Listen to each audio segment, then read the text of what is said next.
Assalamualaikum warahmatullahi wabarakatuh. Perkenalkan, nama saya Munawarah dengan NIM 235221046. Di sini saya akan menjelaskan mengenai Perjanjian Giyanti dan terbelahnya Pulau Jawa. Nah, Perjanjian Giyanti itu lahir sebagai kesepakatan segitiga politik antara Pakubuwono III dan Pangeran Mangkubumi dan juga VOC pada tanggal 13 Februari tahun 1755. Nah, kenapa namanya itu Giyanti? Nama Giyanti ini diambil dari nama lokasi terjadinya perjanjian tersebut, yaitu di Desa Janti. Desa Janti ini sekarang dikenal dengan Dukuh Kerten, Janti Harjo, Karanganyar, Jawa Tengah. Perjanjian Giyanti ini dibuat untuk meredam konflik yang telah terjadi secara berlarut-larut. Nah, setelah perpindahan keraton Kartosuro ke Surakarta, ternyata konfliknya juga belum selesai. Lalu Mangkubumi yang membantu Pakubuwono II dalam meredam konflik pun mendapat hadiah sebidang tanah. Namun luas tanah ini ternyata menimbulkan kecemburuan. Lalu ada seorang pangeran yang mengeluhkan ketidakadilan itu kepada Gubernur Jenderal Baron van Imhoff. Lalu Gubernur Jenderal itu pun mengeluarkan keputusan yang hasilnya tanah tadi tidak jadi dimiliki oleh Mangkubumi. Hal itu pun menimbulkan peperangan yang dikenal dengan peperangan Mangkubumen.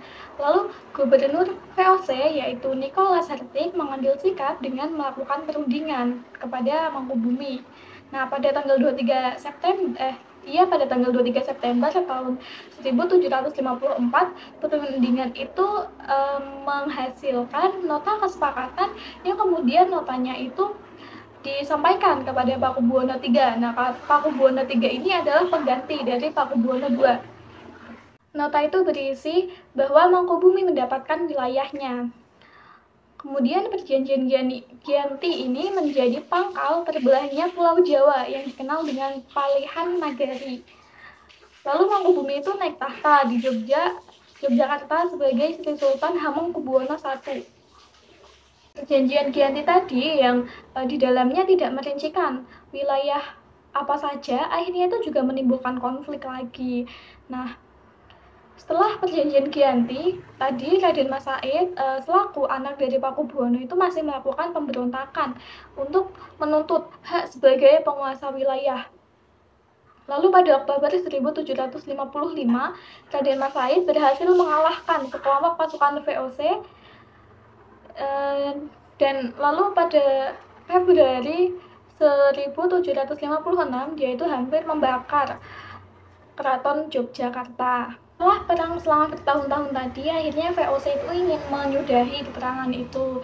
Lalu dengan itu VOC menandatangani perjanjian Salatiga pada tahun 1757. Perjanjian ini tuh membuat tanah Jawa terbagi lagi. Dan dalam perjanjian ini tuh Raden Mas Said atau Pangeran Sambernyawa mendapatkan sebagian dari wilayah Kasunanan Surakarta. Nah, wilayah ini dikenal dengan Kadipaten Mangkunegaran. Akhirnya Pangeran Raden Mas Said itu naik tahta.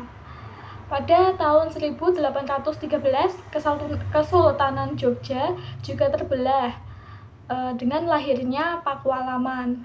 Dengan ini, Pulau Jawa itu memiliki 4 wilayah pemerintahan. Nah, jadi itu tadi penjelasan mengenai Perjanjian Giyanti dan juga terbelahnya Pulau Jawa. Dengan ini saya ucapkan terima kasih dan wassalamualaikum warahmatullahi wabarakatuh.